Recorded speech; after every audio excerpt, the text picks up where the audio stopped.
Welcome to the Leading Question Show. I'm Remitha Mathew. They say the best realtors are the ones who simplify the complex. Today's guest is someone who understands that real estate is more than just a transaction, it's an education. Our guest is a former teacher turned realtor who is dedicated in providing first-time home buyers and sellers through every twist and turn of the process. She's here to take the homework out of the housing market and provide the clarity that you're looking for. Rachel Rowland, thank you very much for joining with me on my show. Yeah, thank you so much for having me here today. Yeah, absolutely. So, Ms. Rowland, let's dive into the first question. You have dedicated your career to two very different but highly people-centric fields, right? What is your core philosophy and what drives this mission for you? Be it standing in front of a class of students or closing a deal, what makes your work important for you? I think it always comes down to community and bettering the world, whether that's through education and raising students to be the best versions of themselves, training them to be members of society and be successful as later on adults, or if that is helping clients, sometimes ones that thought they never could buy a home. And through education and a little hand-holding and connecting them to the right partners, being able to get them into the house that will maybe not be their dream home right away, but a stepping stone to long-term generational wealth. And so I always lead by connection and community. That's why I call myself a real estate matchmaker. I don't usually refer to myself as a realtor, just because I truly do live that connection and community at my core. So, could you elaborate a bit more on that? How do you feel you're adding value to the community? Apart from everything you said, hand-holding and getting them to buy their first dream home, could you elaborate a bit more on that? I'm focusing a lot on especially supporting single women in their home ownership journey. I also run a women's networking group called EntrepreneuHERS. So I'm really well connected in the women's business space. And I see how often women are not always in charge of their own finances. Even as they're running a business, they aren't understanding the numbers. They're not sure about retirement. They're not thinking future and long term. They're thinking right now, today, and caring for everyone around them. And I personally have benefited a lot from owning property myself. That's why I ended up getting my real estate license, as I saw how much of an impact it could have on my own life and my own net worth. Is just like, I started owning a condo that I had a roommate live with me. And from that, I've been able to build to like many properties over time and have considered that now like part of my retirement plan. And so I want to be able to help other women see the opportunity within real estate. Yeah, that's amazing. So you said owning properties. Let's dive into that. Homeownership is often cited as the biggest wealth builder, right? Yeah. And everybody wants to own a home and it's seen as an asset as well. So how are you closing this knowledge gap and allowing the larger audience to get more into this wealth building opportunity where they can own their home? Yeah, I think a big one, I use my social media as a platform for education. I've also tried hosting like first-time homebuyer workshops. I've done them through the down payment assistance programs where you have to like be certified and you have to use a specific lender that's also certified and you're advertising it publicly on specific platforms. I have found that like those programs aren't necessarily the best for the buyer. They usually end up costing a lot of money long-term, so they might be able to get you into the home, but they may not be the best fit for everyone. So I've started doing my own like webinars where I'll host with a lender and we'll just pop on at a specific time and answer questions for people. We also just did something in November called Mortgage and Mutts, where we partnered with a nonprofit animal rescue and we had puppies there that people could snuggle while we walked people through the first time home buying process. And so like lenders shared the money side of everything. I shared kind of like the timeline and process of buying a home. And then at the end, everybody got to ask questions. That went really well. So we are doing another one in January, and we kind of figure we'll do one every quarter or so, as long as people keep coming. And then anyone that we meet through those events, we are donating 10% of our commissions back to Resilient Hearts Animal Sanctuary, which is where we've partnered and have been holding the events. So a cool way to like give back to the community, but also tap into this like market of people that are like, I could never buy a home. But when you say there's puppies, at least come. You can snuggle puppies if nothing else. Then they start to realize that like there are things possible. And even this year, like the National Association of Realtors data came out a few weeks ago saying that like the median age for home buyers for 2025 has been 40 years old. And so people who are around my age and thought it's hopeless, I can never own a home if I don't have one already, were like, wait a minute.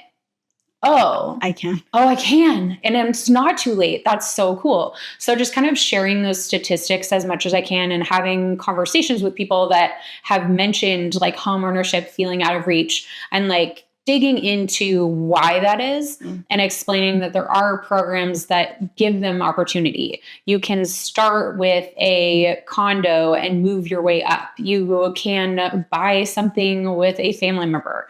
You can buy out of state where it's cheaper. Washington is really expensive. What if you can afford a investment property in Tennessee though? And then you start building wealth there. And then you bring it back to Washington when you're ready to buy your own home. So there's a lot of options and opportunities. I think people often get scared away because they think you need 20% down to buy a home. And that's just not true. Like 3% down is the minimum for a conventional loan. So you get a lot of people that have this like unrealistic expectation of what home buying is. And so it's a lot of just breaking that down through education. And that's what I try to do. That's fantastic. So let's get to the core of it. For a first-time home buyer, there's always a fear, right? There's a monster under the bed. What is that fear or misconception that you've seen over the, a number of clients that you've dealt with? And how do you calm this fear for them? I mean, it's always the money, right? Like that is the biggest thing for them because you do have this like irrational expectation that you need 20% down and that everything is expensive, which homeownership is not cheap, right? Yeah. But you don't need the 20% down. So even breaking down that one little fact and being like, no, actually a USDA loan, you could get 0% down. There's some first-time home buyer grants where they might cover everything. You might be able to get the seller to cover your closing costs. Like we have so many different options for what we can do to make that home affordable. And I always have buyers pre-approved before we go look at homes. So we are looking at what they can afford according to their lender. That's not what they can afford according to their own comfort level, right? So we're having those conversations before we even look at houses. What is your monthly payment goal? And how do we stay within that? What price point is really going to meet that goal, not just what you can qualify for? So it's a lot of conversation up front and letting people know that the fastest way to get to the home they want is to buy something. So let's say that their dream is the 4-bedroom home on a 2-acre lot with no neighbors in view. Great. You're probably not starting there. So what about something closer and smaller and we live there for 5 years? In that time, it may have doubled in value. Maybe that's not till you're 10, but still you're building equity so quickly and paying down your principal balance on your loan. So when you go to sell, you're going to now have a bigger pool of money to be able to jump up to what you really want. Yeah. Wow, we need to talk more about that. Yeah. When you said that, we should start small, have you dealt with clients who said that, I love this home. It's got a wine cellar, one view to the Mount Rainier, another with Lake Washington, but I don't have the budget for it, right? And you've realized that they don't have the budget. How do you educate them and empower them saying that, you probably should start somewhere else? I don't show anything they're not qualified for. So I will not do a showing of a home until we know if they can buy that house. And if they can't, I'm not going to break their little hearts by showing them a home that is way above their means, because especially going that route, like it's not so bad when they are looking at like $700,000 houses and all of a sudden the lender's like, oh, they can afford $1.2 million. That opens up a world of possibilities. If they're looking at 1.2, and then the lender comes back and says, sorry, you can only afford 700, then all of a sudden these like homes that they've been seeing are beautiful and magical, and what they can afford looks a little scary and sad comparatively. So, it's really about starting with the numbers first, figuring out what they can do. And then from there we go, okay, now what are you looking for in a home? And let's see if it exists. If it doesn't, or if it's like the rarest of finds, right? That means anybody looking for something similar is going to be competing for that same property. So we want to look at like, okay, what things on the needs and wants list can shift? Like what's something that we thought was a need that maybe can become a want? What's something that was a want that maybe can just go? Because we're not going to find it in their price point. And so we just have to have those like hard, realistic conversations. And sometimes they'll be like, well, I don't like that. I'm not buying a house. Okay, that's fine. Great. But good luck to you out there. It's going to take a really long time to save up the capital to be able to buy what you want. You would get there faster in general. I mean, depending on what their income is, right? But in general, you're going to be able to make that money faster through owning real estate than you're going to be able to set aside from your day job. Yeah. So when it comes to buying a home, there's always the first price point that you see, which a seller can always put at whatever they want, right? But there's always a hidden cost that nobody talks about. The HOA fees could be the interest rates and X amount of other things like escrow and taxes and so on. So how do you educate your clients and tell them that, maybe you should also think about your true monthly budget, housing budget, and then think about buying a home? Yeah. So for every home that I show, I make sure that they can afford all of those costs. The one thing I'm not looking at in particular is like utilities. So I'm not adding up their garbage, their electric bill, their gas, their internet. But I'm looking at everything else. So when I have a house that a client is really interested in, I always send that address and any information to their lender and have them run numbers on that specific property. I will never, ever put an offer on a house without having the exact numbers from a lender first. So I want to know what is their total monthly payment, including the property taxes, including the homeowner's insurance, including the HOA dues. Like, what are we looking at really monthly payment wise? And then also, how does that play into your down payment? Like, what are you going to owe at closing? Because that is maybe a drastically different number than what people expect. Because let's say they're doing 10% down on the home and they're like, okay, I've got my 10% set aside. What they're not thinking about is that there's also closing costs and prepaid items. So you're prepaying a lot of months of property tax. You're prepaying some HOA dues. You are paying your lender. There are title transfer fees. There's all of these things that you're paying for in the sale of a home that I always warn people about ahead of time. But I think seeing it on paper and broken down of like, this is exactly what you would owe at closing really helps them to be able to make a decision of if they have that amount of money or not. Right. And then also with the monthly, they get to see if that actually feels okay. And you can plug it into any internet calculator you want, but it's going to be way more accurate when like a lender who's actually running that address through the lending system pumps those numbers out for you. That's amazing. Yeah. That's amazing. So when you advise your client to buy a home, you can always change homes, but you cannot change the neighborhood that you live in, right? Yeah. So have you had clients who say that I don't care about public schools or which school district I am or how bad the neighborhood is? The sparkle of the home is enough for me. So do you advocate by saying that, you should also think about the resale value? At the end of the day, is this home good for the market to be sold? Yeah, I always talk about resale value, even with features within a home or there are things where people are like, well, I don't care that it doesn't have an attached garage and the other one we looked at today did. I'm like, great, you don't, because you don't have a car. You use a bus. Anyone who is driving a car wants the garage. So that one's going to sell easier and for more money than this one without the garage. So we're always having those conversations in each house of like, hey, this is a concern for resale. Or if you were to update this thing in the kitchen that you're talking about, like make sure you do XYZ because you want to be able to sell it again later. So we are constantly kind of looking through that lens, because I don't want them to regret their decision when they go to sell, right? It doesn't behoove my business to have people upset when they go to get rid of this house that I've sold them. Even if that's 7 or 10 years later, I want them to be working with me, and I want it to be a good experience again. I don't want them going to someone else. I don't want them having a frustrating experience and not wanting to hire me again. So right now what's cool is like several years in, I do have a lot of those repeat clients coming back.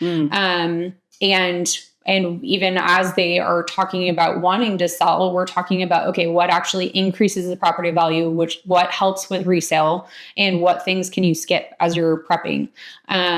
Biggest thing for selling is like landscaping and just making it very approachable. When you drive up to the home, you want the exterior to look nice, and then really like the curb appeal, right? The whole thing, we want it to look nice. And then like an interior coat of paint is always something that will totally change things, but those are a very minimal cost compared to some of the big fixes in real estate.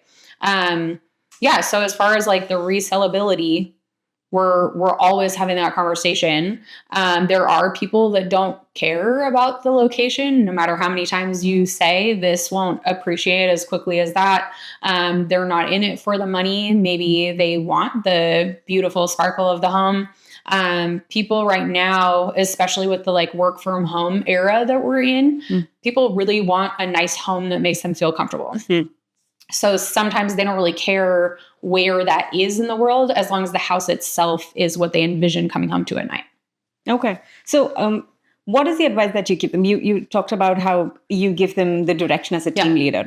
So what is that critical red flag when a person buys a home that you tell them you have to look at X, Y, Z? If you have that in check, then maybe we can proceed. Is it the property? Is it the transaction? What is it?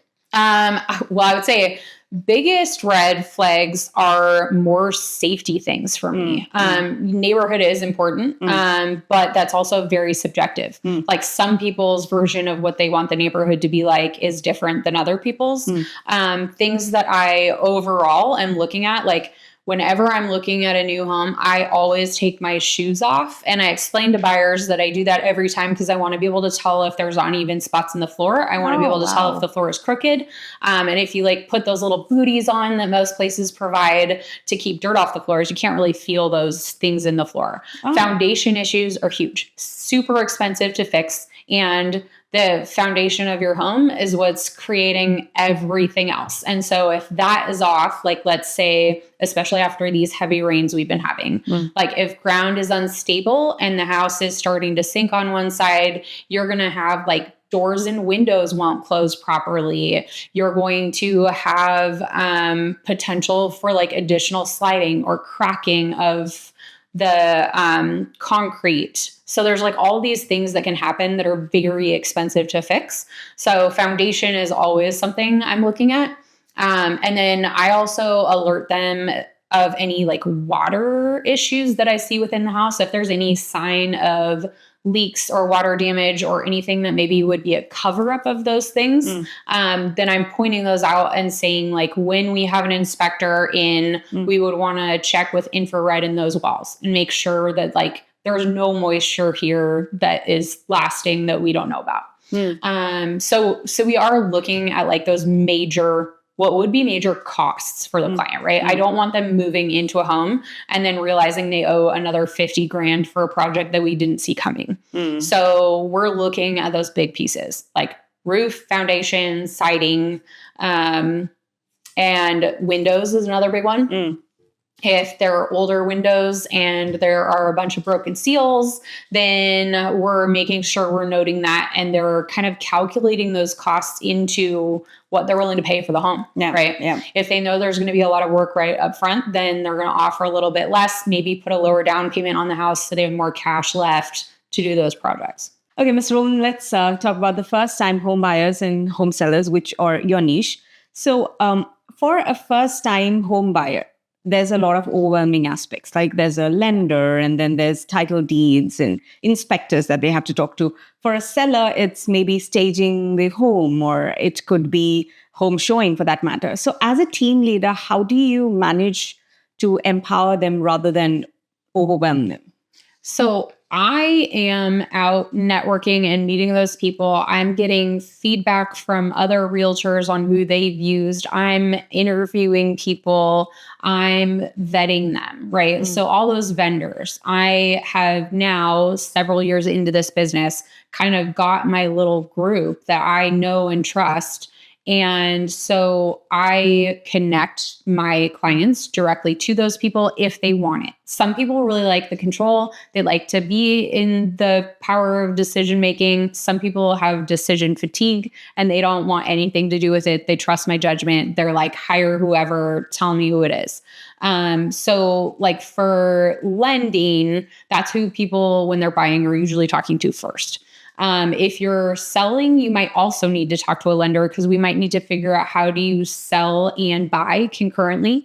So I'm generally connecting them to someone specific, or I'm saying, would you like me to give you a list of 3 that I recommend, right? Because some people want at least a little bit of a choice. So I will either send them a list of 3 and all the contact information they need, and they can go interview them and figure out from there who they want to go to. Or they're like, just send me an intro email. I don't care. So I'm kind of doing whatever the client prefers at that point. And then I introduce those important people in stages instead of like sitting them down on our initial phone call when there's like a whole world of information we're going over. I'm not like, here's the role for each of these different people you're going to come across, because they're not going to remember that information from that conversation. So when we need a lender, we talk about lending. When we get to the point where we need an inspector because we're under contract on a home, or we're doing a pre-inspection before putting an offer in, then we're having that conversation at that point of, okay, would you prefer a list of my referred people? Do you want me to schedule it? Do you want to schedule it? Would you like to be there? Do you want me to be there? So, I mean, I'm always there, but yeah, it's really down to like the each individual. And then I try to explain things as we need them instead of everything up front. Yeah. So, what is a future-proofing lesson for them? Like an eventual sale for a home seller. What would you tell them that before selling a home, why don't you make sure you have X, Y, Z done so that we can show ourselves to be a good prospect for buyers? When they're buying a home, I'm realizing now that you've asked this question, I don't think I've ever given people like a home ownership future-proofing guide. And I love that idea. So I'm going to snag that one. But as far as like when they're getting ready to sell, it's really about timeline and budget, but also what the market is doing. Always a staged home will sell quicker and for higher. So I highly recommend staging always. If they're tight on funds, then we will stage just like the key areas, which is usually a living, dining, kitchen, and the primary bedroom. And then maybe we'll virtually stage the other bedrooms. We can do unstaged, but people have a hard time visualizing themselves in the space. And if you just do virtual staging, I can always tell when it's virtual staging and I'm looking at photos and I don't love it, but it's useful when you need it. But then when people enter the space, it looks nothing like the photos that they saw. And it has a very different feeling. And what I want people to walk in and feel is cozy and like they could live here, right? That's what's going to sell the home. So really trying to minimize distractions, simplify everything, make it, I don't want to say bland, but right, like bring it down to a blank canvas where anybody could move their things in and have it blend perfectly. So we want the walls to not be like bright orange. We want to bring them to more a neutral tone so that anybody can picture their art on the walls or their furniture in the room. And that really helps buyers to be able to enter the space and feel like it's their home too. Yeah. Amazing. So Ms. Rowland, let's, wind up the whole conversation with one last question. Thinking about your ultimate purpose in the career, what is that one legacy that you really wish to leave behind in the community with the work that you're doing? I think biggest thing is to empower, especially single women, to be homeowners, to be successful. Women were not even allowed to have a credit score until 51 years ago, plus like a month or two. We just had the anniversary. And Really? At that point, women couldn't have a home. They had no credit. So they weren't allowed to buy homes. So you had to have a man's signature on the forms to buy a home up until 51 years ago. Starting mid 80s, women started buying more homes than single men. And we have consistently done that every single year since. So within a few years of being allowed to buy a home, women have like taken over home buying, and we continue to succeed every single year. So I want to see that happen and empower more women to be able to buy a home. I want to see more first-time home buyers who thought it wasn't possible be able to enter the home market. I want to see those first-time home sellers not stuck in a home for more than they want to be because they don't know how to move when they already own. So I really just want to be able to like empower people to make their next move, especially those single ladies. Thank you so much, Ms. Rowland. Thank you so much. This conversation about single women buying homes and, first-time buyers and, taking the doubt and fear from their minds, all of that has been very insightful. Thank you very much for your time. You're welcome. And thank you again for having me. Absolutely. Thank you.